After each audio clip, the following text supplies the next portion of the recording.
Stage Pass, Institute of Gaming. For more details, contact 7093965965965.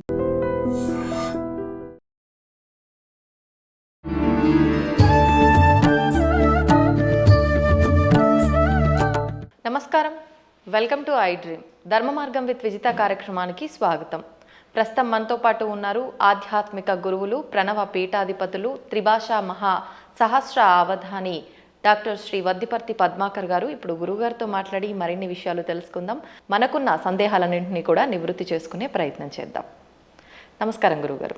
గురుగారు, ఈ మధ్య కాలంలో ఎక్కువగా ఆడవాళ్ళు లలితా సహస్రనామ పారాయణం అనేది చేస్తూ ఉన్నారు. అంటే అది ఆలయంలో కూర్చొని చేసినా సరే, ఇళ్లలో అయినా సరే, ఒక నలుగురు అంతా ఒక దగ్గర కూర్చొని పారాయణం అనేది చేయడం ఎక్కువగా చూస్తూ ఉన్నాం. అయితే ముందు నుంచి లలితా సహస్రనామ పారాయణము ఇదంతా కూడా వైశిష్ట్యం ఉన్నప్పటికీ ఏదైనా ఒకరు మొదలు పెట్టారు అంటే దాని గురించి ఇంకెక్కువగా ఇప్పుడే కొత్తగా ఏదో ఉంది అనేటట్టుగా మాట్లాడుకుంటారు. అసలు ఏంటండి లలితా సహస్రనామ పారాయణం చేయవల్ల కలిగే ఫలితాలు ఏంటి?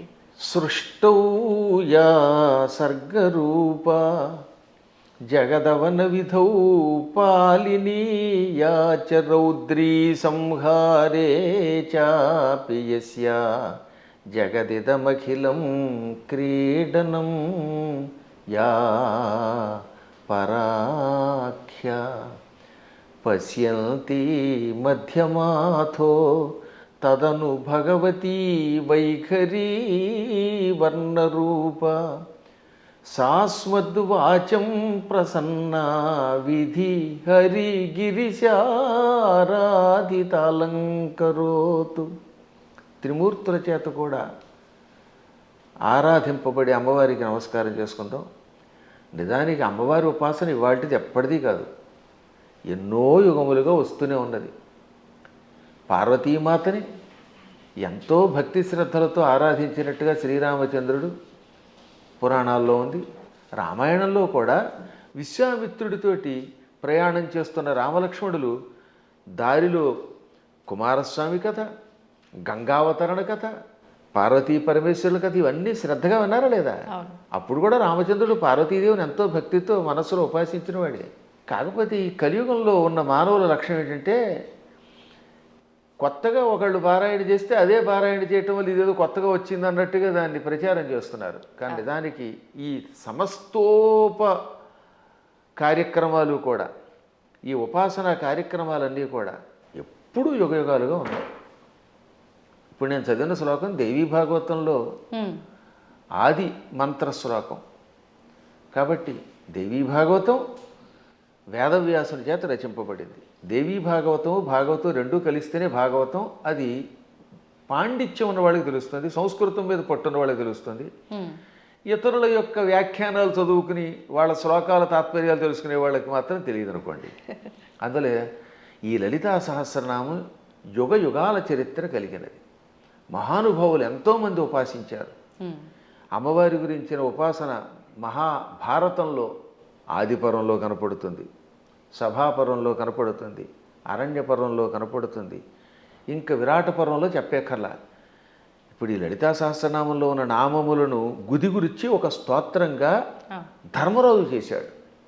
ధర్మరాజు విరాటరాజు గారి కొలువులోకి వెళ్లే ముందు ఒక ఆలయం ప్రాంగణం దగ్గర నిలబడి అమ్మవారిని 24 శ్లోకాల్లో స్తోత్రం చేశాడు. ఆ తర్వాత వీళ్ళంతా మారువేషాలు వేసుకుని విరాటరాజు గారు కొలువులోకి వెళ్ళారు. కానీ చిత్రం ఏంటంటే నిజానికి అమ్మవారిని స్తోత్రం చేసింది ఎవరు? ధర్మరాజు. ఎక్కడ? మహాభారతంలో విరాట పర్వంలో విరాటరాజు గారి కొలువు దగ్గరికి వెళ్లే ముందనమాట. అంటే ధర్మరాజు గారేమో కంకుభట్టి అనే పేరుతోటి, భీముడు వంటలవాడు వలలుడి వేషంలో, అర్జునుడు పేడి రూపంలో, బృహన్నల రూపంలో, నకుల సహదేవులు వరుసగా అశ్వనీ పాలకులు, అశ్వపాలకులను గోపాలకులుగా వెడుతున్నారు.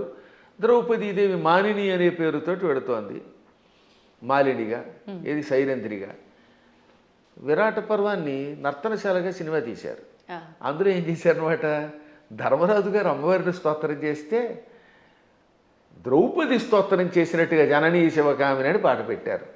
నిజానికి జననీ శివకామిని అందంగా పీసుశీల్ గారు అద్భుతంగా పాడిన స్తోత్రం నిజానికి ఎవరు చేశారనమాట, అది ఆ స్తోత్రం ధర్మరాజు చేశాడు. కాబట్టి ధర్మరాజు కూడా అమ్మవారిని ఉపాసన చేశాడు.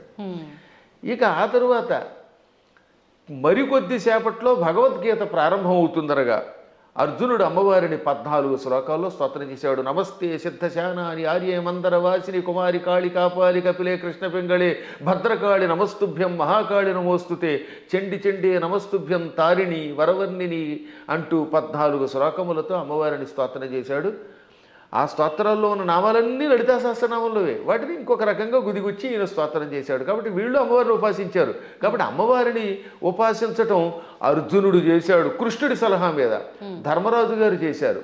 ఇంకా ఆశ్చర్యం, మనందరం ఎంతో ప్రామాణికంగా భావించే భాగవతం ఉందా? అవునండి. ఈ భాగవతంలో ద్వారకా నగరంలో శ్రీకృష్ణ పరమాత్ముడు సత్యభామాదేవి యొక్క తండ్రి సత్రాజిత్ అభాండం వేస్తే అభాండం నుంచి బయటపడడం కోసం వెళ్ళాడు. ఏది? మణి కోసం, శమంతక మణి కోసం. ఆయన ఎప్పటికీ రాకపోతే 28 రోజులు రాలేదు ఆయన. ఆ లోపు అమ్మవారిని స్తోత్రం చేశారు, అమ్మవారిని పూజించారు. ఎవరు? ఆయన భార్య రుక్మిణీదేవి, పక్కనున్నటువంటి మహానుభావుడు దేవకి వసుదేవులు అందరూ కూడా అమ్మవారిని పూజించారు. అప్పుడు అమ్మవారు ఏమంటుంది? బాలామణితో మణితో హేలాగతి వచ్చు వనరు హేక్షణుడనుచు అని అమ్మవారు పలికింది. తొందరలో శ్రీకృష్ణ పరమాత్ముడు భామామణితో వస్తాడు. అక్కడ భామామణి అంటే జాంబవతి, జాంబవతిని తీసుకొస్తాడు, మణితో వస్తాడు, జాంబవంతుడిని జయిస్తాడు, ఆయనకి కీర్తి వస్తుంది అని అమ్మవారు పలికింది. కాబట్టి సాక్షాత్తు శ్రీకృష్ణ పరమాత్ముడు అంతటి వాడు పునఃస్థాపన చేసిన ద్వారకా నగరానికి అధిష్టాన దేవత అంబిక. అంబిక అనే పేరుతో ఉన్నది. ఈ భాగవతంలో ఉన్నది, ఇంకెవరో పద్మాకర్ గారు రాసింది కాదు. కాబట్టి అమ్మవారి ఉపాసన ఎంత ప్రాచీనమో ఆలోచించండి. అలా ప్రాచీన కాలం నుంచి అందరూ అమ్మవారిని ఉపాసిస్తున్నారు. శక్తిని ఉపాసించకుండా ఎవడుంటాడు? ఇప్పుడు వెర్రి పెరిగిపోయి కొట్టుకోవడాలు పెరిగిపోయాయి. కాబట్టి అమ్మ లలితా సహస్రనామాలు, ఈ అమ్మవారి ఉపాసన యుగయుగాల చరిత్ర కలిగినది. అందులో ఇప్పుడు ఏంటంటే కలియుగంలో శక్తి కల్పం అవటం వల్ల ఎక్కువ పెరుగుతుందట. దీనివల్ల ఎక్కువ లాభం కూడా ఉన్నది. ఇప్పుడు మేము ఉన్నాం, నిత్యం చేసేది భాగవత సప్తాహం. నాకు కృష్ణ పరమాత్ముడు ఎంతో, అమ్మవారి ఉపాసనతో చేసే ఉపాసనేమో అమ్మవారిది, కానీ మానసికంగా లోపల కనబడేది కృష్ణుడు. అర్చన అభిషేకం చేసేది శివుణ్ణి. కాబట్టి శివుడైనా కృష్ణుడైనా అమ్మైనా ఉన్నది ఒకే చైతన్య స్వరూపం. ఆ జ్ఞానం కలిగిన వాడు, వాడి స్థాయి వేరు. జ్ఞానం లేనప్పుడు రూపాలతో మాత్రమే కొట్టుకునే అజ్ఞానుల స్థాయి వేరు. అందుకే లలితా సహస్రనామం వీటికి అతీతమైన చైతన్య స్వరూపం అది. ఓకే గురుగారు, ఇప్పుడు మీరు అన్నారు అమ్మవారైనా కృష్ణుడైనా శివుడైనా అంతా ఒకటే శక్తి స్వరూపము, మూర్ఖులు అని చెప్పి. ఈ మధ్య కాలంలోనే నాకు జరిగిన ఒక ఎక్స్పీరియన్స్, నేను ఎక్కువగా శివుణ్ణి ఆరాధిస్తూ ఉంటా. ఎందుకు అనవసరంగా నువ్వు శివుణ్ణి ఆరాధిస్తున్నావు, అమ్మవారిని పట్టుకో, శివుణ్ణి ఆరాధిస్తే ఏం ఫలితం లేదు, వాడు పిచ్చోడు, ఇంకా ఎక్కువ ఇబ్బందులు పెడతాడు అని చెప్పి అన్నారు. దానికి నేను ఏం సమాధానం చెప్పాలంటారు? నేను ఎలా నిర్ణయం తీసుకోవాలంటారు? అవతల మూర్ఖులు అయితే వాళ్ళకి ఏం సమాధానం చెప్పద్దు, మన పని మనం చేసేద్దాం. కొంచెం జ్ఞాని అయితే అజ్ఞానంతో కాకుండా కొంత జ్ఞానం కలిగితే వాడికి సమాధానం చెప్పచ్చు. అందుకే భర్తృహరి సుభాషిత చాలా గొప్పవి. అజ్ఞ సుఖమారాధ్య. అజ్ఞ అంటే ఏమీ తెలియని వాడు ఉన్నాడు, మూర్ఖుడుగా. వాడు మూర్ఖుడు కాదు, ఏమీ తెలియని వాడు. ఏమీ తెలియని వాడికి బాగు చేయొచ్చట. అజ్ఞ అంటే ఏమీ తెలియని వాడు, సుఖం ఆరాధ్య బాగా చెప్పడానికి అర్హుడు. ఏమీ తెలియని వాడు కూర్చోబెట్టి చెప్పచ్చు. అంతే. సుఖతరం ఆరాధ్యతే విశేషజ్ఞ. బాగా చదువుకున్న పండితుడికి చెప్పచ్చు, ఏమీ తెలియని వాడికి చెప్పచ్చు, బాగా తెలిసిన వాడికి చెప్పచ్చు. జ్ఞానలవ దుర్విదగ్ధం బ్రహ్మాపి నరన్నరంజయతి. జ్ఞానలవ దుర్విదగ్ధుడు అంటే అర్థం ఏంటనమాట? తెలుసున్నది ఎంత, లవము అంటే కొంచెం, కొంచెం తెలుసు కానీ అన్నీ తెలుసని వాడికి అహంకారం. ఈ మధ్యన అలాంటి వాళ్ళు ఎక్కువైపోయారంట యూట్యూబ్లో. వాడికి ఏం తెలియదు, నాకు తెలుసని అహంకారం. అలాంటి మూర్ఖుణ్ణి బ్రహ్మాపి నరన్నరంజయతి. అటువంటి నరుణ్ణి బ్రహ్మ కూడా బాగు చేయలేట. వాడికి ఏం చెప్పలేడు, బ్రహ్మ వచ్చి చెప్పినా వెండవాడు. అందుకే కొంతమంది మూర్ఖులు చూసారా, నేను దేవుడు చెప్పినా చేయను, దేవుడు వచ్చి దిగొచ్చినా విన్న అంటాడు. వీడి మొహానికి దేవుడు దిగి వస్తాడా? ఏ దేవుడే కదా, దెయ్యం కూడా దిగిరాదు. అంచేత అటువంటి వాళ్ళకి మనం చెప్పక్కర్లేదు, మన పని మనం చేయాలి. కానీ ఒక గొప్ప అద్భుతమైన శ్లోకం ఆది శంకరాచార్యుల వారు మనలాంటి వాళ్ళ కోసమని దేవి అపరాధ క్షమాపణ స్తోత్రంలో రాశారు. ఆ స్తోత్రం పేరేంటి? దేవి అపరాధ క్షమార్పణ స్తోత్రం. అమ్మా నన్ను క్షమించు అని చిట్ట చివరి చెప్పే స్తోత్రం. అద్భుతమైన స్తోత్రం అది. కొంతమంది వాళ్ళు అది కూడా ఆయన రాయలేదని పిచ్చివాదం చేసేవాళ్ళు ఉంటారు, వాళ్ళని మనం పక్కన పెట్టేద్దాం. కానీ చితాభస్మాలేపో గరళమశనం దిక్పటధర జటాధారి కంఠే భుజగపతిహారీ పశుపతి కపాలీ భూతేశో భజతి జగదీశైక పదవీం భవాని త్వత్పాణిగ్రహణ పరిపాటీ ఫలమిదం. భవాని అంటే ఓ పార్వతి, నీ భర్త శివుడి దగ్గర ఏముందమ్మో గొప్పతనం. ఇది ఎంత గొప్పగా ఉంటుంది ఈ స్తోత్రం చివరిదాకా వినాలి జాగ్రత్తగా. ఆయన చితాభస్మాలేప, ఎవడో శవాన్ని తీసుకెళ్ళి శ్మశానంలో కాల్చారు. ఆ కాల్చగా వచ్చిన బూడిని ఏమంటారు? చితాభస్మము. చితి మీద నుంచి వచ్చినటువంటి భస్మం. ఆ భస్మాన్ని ఆలేప, ఒంటికి పూసుకుంటున్నవాడు. మనం గంధం పూసుకుంటాం అంటే మా బొట్టి వాళ్ళం పూర్వం గంధం అరగ తీసుకుని పూసుకునేవాళ్ళం. మీ బొట్టి వాళ్ళు ఈ మధ్యన పెర్ఫ్యూమ్స్ వచ్చాయి కదా, కిష్కం కిష్కం అనేది ఏదో కొట్టుకుంటాడు, మళ్ళీ అందులోంచి గాలి వస్తుంది, అందులోంచి వచ్చేది గాలేగా పొగేగా అని మళ్ళీ అడ్వర్టైజ్మెంట్లు. సరే ఏది ఏమైనా మొత్తం మీద సుగంధ ద్రవ్యాలు పూసుకుంటారు. ఆయన మాత్రం ఒంటికి ఏం చేస్తాడు? కాష్టంలో బూడిద పూసుకుంటాడు.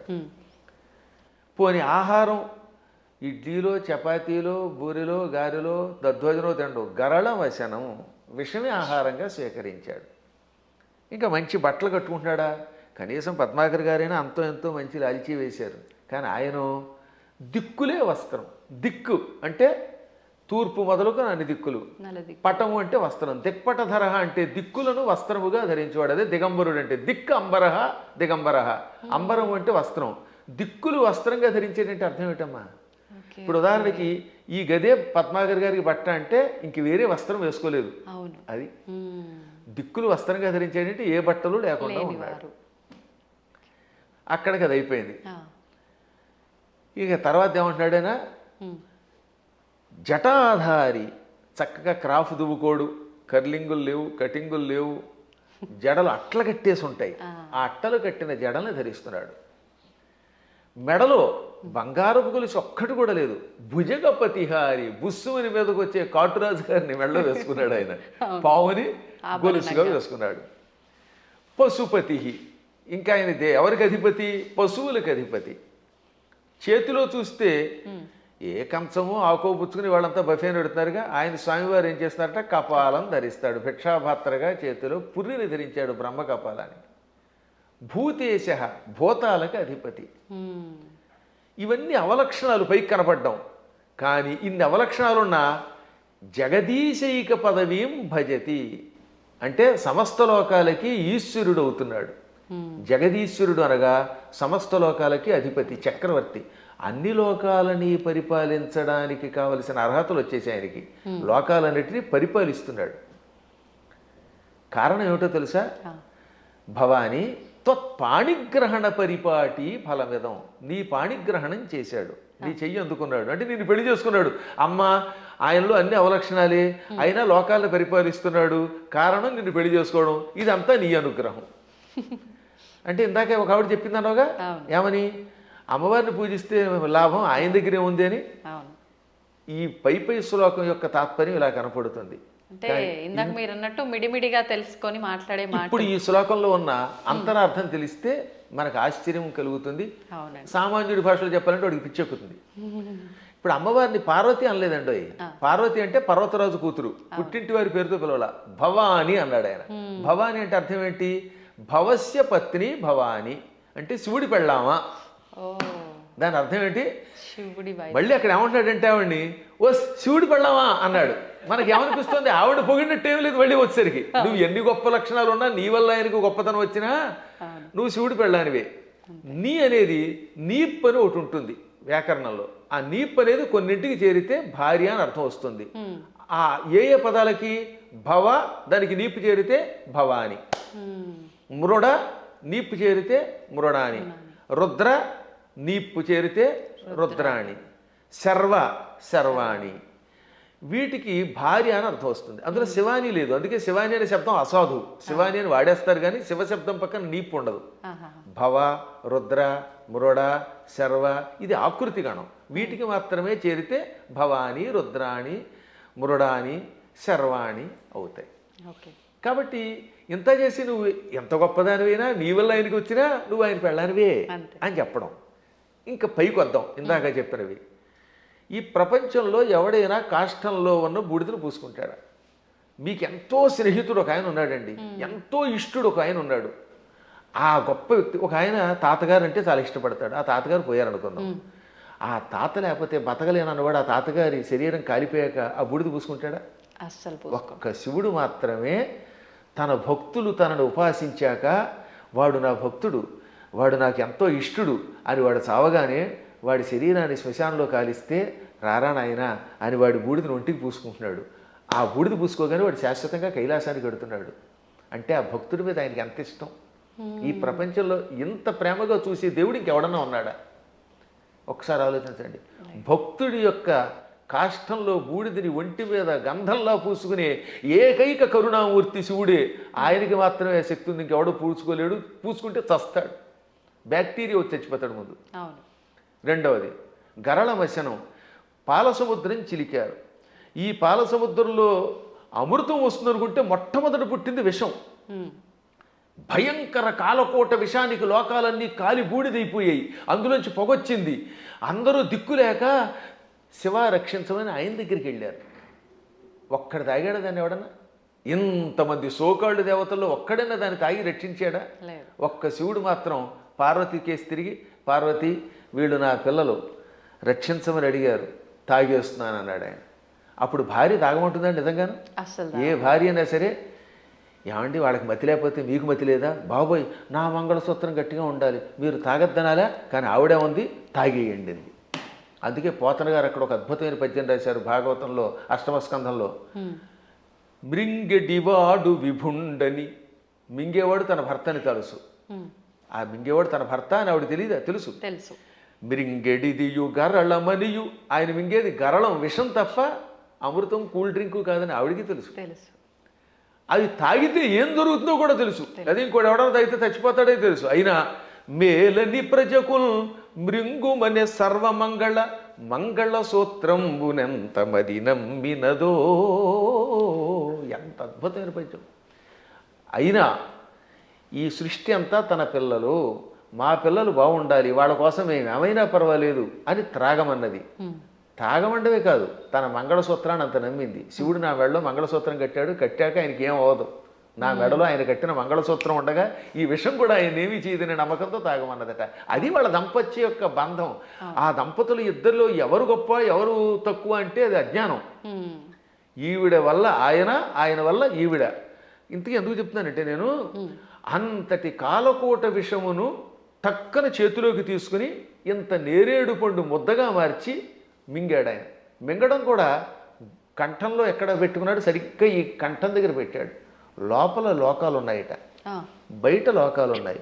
విషం బయట ఉంటే బయట ఉన్న లోకాలని బూడిద చేస్తుంది.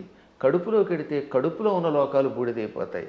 ఇక లోకములు లేని ఏకైక స్థానం ఆయన కంఠాన్ని మాత్రమే అట్టే పెట్టాడు. కంఠంలో లోకాలు లేవు, అందుకని గొంతుకులో పెట్టాడు. ఇక్కడుంటే ఎవరికీ ప్రమాదం లేదు కనుక. ఇప్పుడు మీకు ఒక కాఫీ ఇస్తాం, తాగండి. తాగి నాలుక మీద కానీ కడుపులోకి కానీ పంపకుండా గొంతుకులో అట్టే పెట్టగలరా?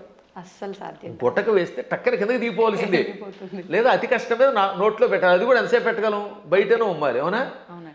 అటువంటిది అంత కాలకోట విషయాన్ని ఇక్కడ బంధించే శక్తి ఏ దేవతకు ఉంది?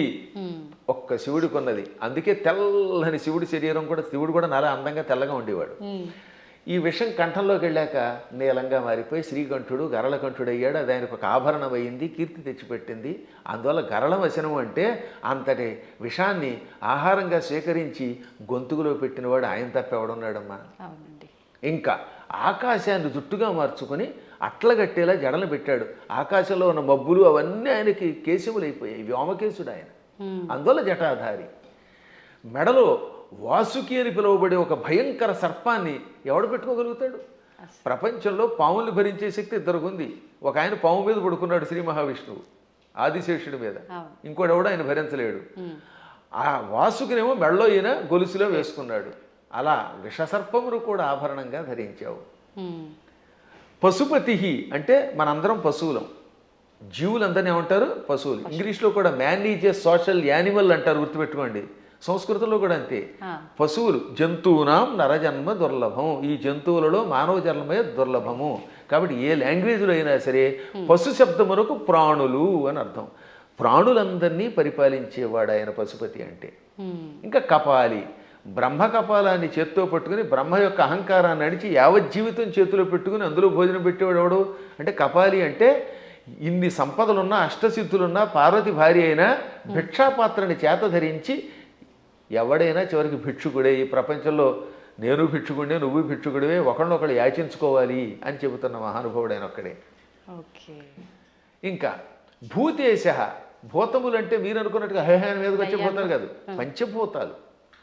ఈ పృథివ్యాపస్తేజో వాయురాకాశములు, భూమి, అగ్ని, జలము, వాయువు, ఆకాశం అనే పంచభూతములు. ఇక ప్రాణులు, వీళ్ళందరికీ అధిపతి. అందుకే ఆయన జగత్తుకి ఈశ్వరుడు అయ్యాడు. అందువల్ల నువ్వేం చేసావు? ఆయన గొప్పతనం గ్రహించి ఆయన కోసం తపస్సు చేసి ఆయనే భర్త అవ్వాలని దగ్గరికి వెళ్ళి పార్వతి అని పేరున్నదానివి భవాని అయిపోయావు, ఆయన భార్యవై. అందుకే ఇప్పటికి కూడా ఇంగ్లీష్ వాళ్ళు మన సంస్కృత సంప్రదాయాల్లో కొన్ని పాటిస్తున్నారు. ఉదాహరణకి పద్మాకర్ గారి భార్య ఉంది, ఆవిడ ఏమన్నా మిసెస్ పద్మాకర్ అంటారా లేదా? అంటారు. రంగవేణి గారిని పిలవకుండా అంటే భవానీలాగా. పార్వతి కాస్త ఆయన భార్య అయ్యాక మిసెస్ శివ అయ్యింది, ఆ మాట భవానీ అన్నాం అంతే టెక్నిక్గా. అంటే ఎంత గొప్ప శక్తి!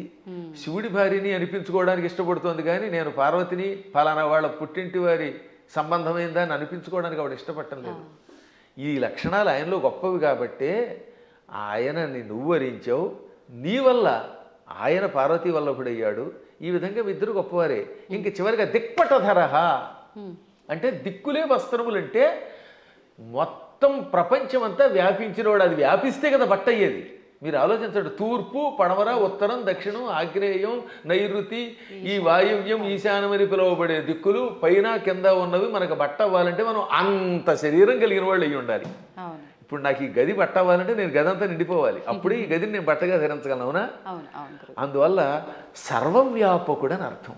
అటువంటి వాళ్ళ యొక్క గొప్పతనాన్ని గ్రహించలేక శివుడిని పూజిస్తే కష్టం వస్తాయి, పార్వతిని పూజించని, లేక పార్వతిని పూజించకు శివుడిని పూజించని, లేక ఈ ఇద్దరిని పూజించి విష్ణువుని పూజించగని, విష్ణువుని పూజించి వీళ్ళని పూజించకు అన్నాడంటే వాడు అజ్ఞాని, ఏ విధమైన ఉపాసనా బలం లేనివాడు.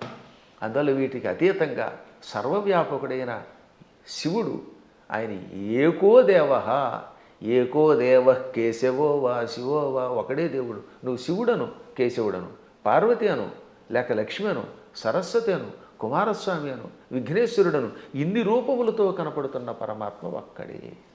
గురుగారు, అంటే మాలాంటి జ్ఞానం లేని వాళ్ళము ఇలాంటి పిచ్చి ప్రశ్నలు వేయటంలో అర్థం ఉంది, వాదించడంలో అర్థం ఉంది. కానీ ఎంతో జ్ఞానం ఉండి నలుగురికి చెప్పే స్థాయిలో ఉన్నవాళ్ళు కూడా కొంతమంది శివకేశవుల ఇద్దరు భేదం చూపించి మేము శైవులము, మేము వైష్ణులము ఇలా మాట్లాడుతూ ఉంటారు కదా, మరి దాని గురించి ఏమంటారండి? అక్కడే అసలు వాళ్ళ జ్ఞానులు అనకూడదు, వాళ్ళు భక్తులు అంతే, మూఢభక్తులు. వాళ్ళు భక్తులే. మూఢభక్తి ఏం చేస్తుందో తెలుసా? ఆ రూపాన్ని తప్ప ఇంకోటి ఇష్టపడకుండా చేస్తుంది. మూఢభక్తి వల్ల కూడా ఎప్పుడో ఒకప్పుడు పరమాత్మ దగ్గరికి వెడతారు అనుకోండి, అందులో సందేహం లేదు. జ్ఞానభక్తి కలిగిన వాడు అలా ఎందుకంటాడు? జ్ఞానంతో ఉన్నవాడు వాడు ఏ రూపం చూస్తే ఆ రూపంలోనే ఇంకోటి చూస్తాడు. మహానుభావులైన ఋషుల్ని నేను చూశాను కదా, వశిష్ఠుడు ఉన్నాడు, రాముడిలో శివుని చూడగలిగాడు, శివుడిలో రాముడిని చూడగలిగాడు. కైలాసాల్లో వైకుంఠం చూడగలిగాడు, వైకుంఠంలో కైలాసాన్ని చూడగలిగాడు. అమ్మవారి దగ్గరికి వెళ్ళారు. దుర్వాసుడు అన్ని లోకాలకి వెళ్ళాడు. విశ్వామిత్రుడు అలా అన్నీ చూడగలిగాడు. వాళ్ళు జ్ఞానులు. ఇంకా మూఢభక్తులు అంటే ఏమిటనమాట? నేను ఆ రూపమును తప్ప ఇంక దేన్ని చూడండి అంటాడు ఆయన. ఆ ఆశ్చర్యం ఏమిటంటే తులసీదాసు గారు తన ఆత్మచరిత్ర రాసుకున్నాడు. ఆయన బృందావనం వచ్చాడు. అక్కడ కృష్ణుడు కనపడగానే కళ్ళు మూసుకున్నట్ట. ఏమి నాయనా నన్ను చూడగానే కళ్ళు మూసుకున్నావు, నన్ను ఎందుకు చూడటం లేదంటే నేను రామభక్తుడిని, రాముడి తప్పామని చూడన్నాడు. అప్పుడు ఆ కృష్ణుడు ఏమన్నాడు? రాముడైనా కృష్ణుడైనా నేనే కదా, నువ్వు భాగవతం చదివిన వాడివి, నేను ఎన్నో అవతారాలు ఎత్తానని నీకు తెలుసు కదా అంటే అన్నీ నాకు అనవసరం, నువ్వే అన్ని రూపాలు, నువ్వే మత్స్య కూర్మాది సమస్త అవతారాలు ధరించావు, అయినా నేను రాముడి తప్ప చూడను, నాకు ఆ కోదండం పుచ్చుకుని ఏకపత్నిరోతుడిగా ఉన్న రాముడే కావాలి, కృష్ణుడు వద్దన్నాడు. అప్పుడు ఆయన నవ్వి రాముడిగా, ఇది కృష్ణ విగ్రహంలో ఉన్న స్వామివారు రాముడిగా దర్శనమిచ్చాక అప్పుడు నమస్కరించాడు. అప్పుడు ఆయన కనువిప్పు కలగజేసి, పిచ్చివాడా, పువ్వులు వేరైనా ఏ పువ్వుతో చేసినా పూజ ఒకటే కదా, అంతే అండి. ఎదురుగుండా నువ్వు ఒక విగ్రహం పెట్టుకున్నావు, ఒక్కోసారి గన్నేరు పువ్వులు, ఒక్కోసారి మందార పుష్పాలు, మరోసారి ఏమో సంపంగులు ఇలా దొరుకుతాయి. ఏ పుష్పంతో పూజ చేసినా పూజ ఒకటే, పువ్వులు వేరైనా పూజ ఒకటే. అలాగే మూర్తులు వేరైనా అందులో ఉన్న చైతన్యం ఒకటే. ఈ మాత్రం జ్ఞానం లేకపోతే నీకు ఎప్పటికీ మోక్షం వస్తుందనగా అప్పుడు పశ్చాత్తాపంతో ఆయన రాముడైనా కృష్ణుడైనా ఒకటే అని హిందీలో ఒక స్తోత్రం రాశాడు. దాన్ని తెలుగులోకి అనువాదం చేసి శ్రీకృష్ణాంజనేయ యుద్ధం అని ఒక సినిమా ఉందిరండి. అందులో చాలా అద్భుతంగా రాశారు. ఘంటసాల వారు చాలా బాగా పాడారు. చిట్ట చివరిలో ఆంజనేయుడు జ్ఞానోదయం పొందినట్టుగా ఆ పాట పెట్టారు. పూలు వేరైనా పూజ ఒకటని నేటికి తెలిసెను ఓ దేవా, రాముడవైనా కృష్ణుడవైనా ఆదిదేవుడవు నీవేనయ్యా, రాముడవైనా కృష్ణుడవైనా ఆదిదేవుడవు నీవేనయ్యా, హరే రామ హరే కృష్ణ హరే రామ హరే కృష్ణ హరే రామ హరే కృష్ణ. అందుకని మన వాళ్ళు హరే రామ హరే కృష్ణ అన్నారు. పరమాత్మ ఒకటే. కానీ మూఢత్వం ఉన్నంత వరకు, పూర్వజన్మ యోగం ఒకటి ఉన్నంత వరకు చచ్చిన ఈ సత్యాన్ని వాడు అంగీకరించలేదు. కర్మ. ఏం నదుల్లో కూడానండి అదే గంగాజలం, గంగో చోట ఇంకో చోట కృష్ణ, ఓ చోట గోదావరి, మొత్తం మీద నీరే. కొంచెం భేదాలు ఉంటాయి, ఎందుకనంటే ఆ ప్రాంతాన్ని బట్టి మూలికలు బట్టి. గంగ గంగే, ఇంకో దక్షిణ గంగ గంగే. కానీ వీటిలో ఎన్ని కొలుస్తున్నాయి? మనం కూడా అలాగే మూర్తులలో ఉన్నప్పుడు ఆ భేదాలను బట్టి ఒక్కొక్క రూపంలో ఒక్కొక్క పని చేస్తాడు. కానీ చిట్ట చివరికి వచ్చేసరికి అన్నీ ఒకటే. కృష్ణుడు చెప్పాడా లేదా? చిట్ట చివరికి నేనే అన్నాడు ఆయన. భగవద్గీతలో విభూతి యోగంలో ఎవరెవరిలో ఏ విభూతి ఉందో అది నేనని చెప్పాడు ఆయన. యద్యద్విభూతివత్సర్వం తత్తదూర్జితమేవవా, ఎవరెవరిలో ఏ శక్తులున్నాయో నావే అని చెప్పడానికి వరుసగా చెప్పుకొచ్చాడు అనమాట. మృగాణాంచ మృగేంద్రోహం, జంతువులలో సింహాన్ని నేను, మృగాలలో సింహాన్ని నేను. వైనతేయశ్చ పక్షిణాం, పక్షులలో గరుత్మంతుణ్ణి నేను. ప్రహ్లాదశ్చాపి దైత్యానాం, రాక్షసులలో ప్రహ్లాదుణ్ణి నేను. అలా కవులలో ఉసినసుణ్ణి అంటే శుక్రాచార్యుణ్ణి నేను. బుద్ధిమంతులలో బృహస్పతిని నేను. చివరికి బృహస్పతి శుక్రుడు కూడా ఆయనే. అలాగే శంకరశ్చాపి రుద్రాణం, ఏకాదశి రుద్రుల్లో శంకరుణ్ణి నేను. అర్థమైందా? చివరికి శివుడు కూడా నేనే. ఆ విధంగా సమస్తం నేనే. కాబట్టి ఆయన కానిదంటూ ఏమీ లేదు. మీ అనుమతి ఉంటే మరొకసారి మరొక వీడియోలో తప్పకుండా మంచి విషయాలు మాట్లాడుకుందాం. ధన్యవాదాలండి. తవ్వుతూనే శివలింగం సరే దాన్ని అట్లా కప్పేసేయండి, చూపించదండి. Krishna is there. మూర్తి పూజ కాదు, సాక్షాత్ బ్రజేంద్ర నందన భగవాన్ ఉన్నారు మూర్తిలో. ఏమీ ఆశించకుండా ఆరాధించే వాళ్ళు కూడా ఉన్నారా ప్రభుజీ? నిజమైన భక్తి అంటే మనకు తెలియదు కాబట్టి